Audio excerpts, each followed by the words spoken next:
Il ne paraît pas comme ça, mais Denis Brognard est un homme angoissé. Véritable aventurier, l'animateur de Koh-Lanta fait tout pour vivre sa vie à 100%, marqué par le décès prématuré de son papa, lorsqu'il n'avait que 49 ans. Dans les colonnes de Paris Match, ce jeudi 24 février, il se décrit comme un homme cartésien, qui se laisse facilement submerger par l'inquiétude. La moindre bagarre m'effraie, je suis d'une non-violence absolue, je peux être d'une violence verbale mais pas physique, confie Denis Brognard à nos confrères. Je suis quelqu'un de très pudique, derrière mon côté volubile. En grand angoissé et hypocondriaque, il vit des moments particulièrement pesants. La maladie, la mort, ça ce sont mes grosses faiblesses, assume l'animateur de l'émission d'aventure de Koh-Lanta, auprès de Paris Match. Quand j'avais 30 ans, je me disais, à 50 ans, tu vas avoir tellement la peur de mourir, se souvient-il.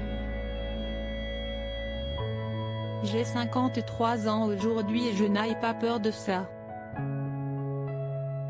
Mais si est ce qui participe aussi au fait que ce matin, à 5h45, j'étais en train de faire 1 heure de vélo chez moi.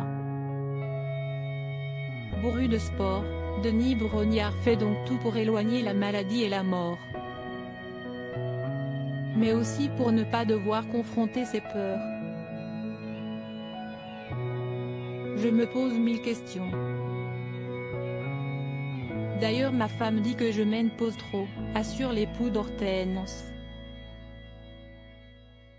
Point, des petites filles qui sont devenues des jeunes filles et qui vont devenir des femmes. Mon fils est parti, il est étudiant en province, mais être l'homme au milieu de 4 femmes, voilà mes incertitudes dans la vie. Voilà ce qui me rattache au réel, ce qui occupe mon esprit quand je ne travaille pas. Denis Brognard, d'animateur à écrivain, et quand il n'est pas sur Koh-Lanta, il s'occupe à écrire.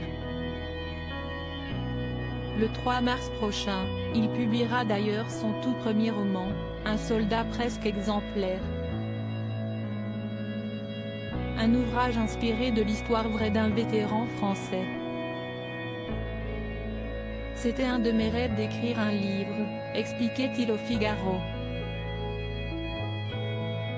Je l'ai réalisé de A à Z, seul, du premier jour du premier confinement, le printemps dernier, et sur une période de 6 mois.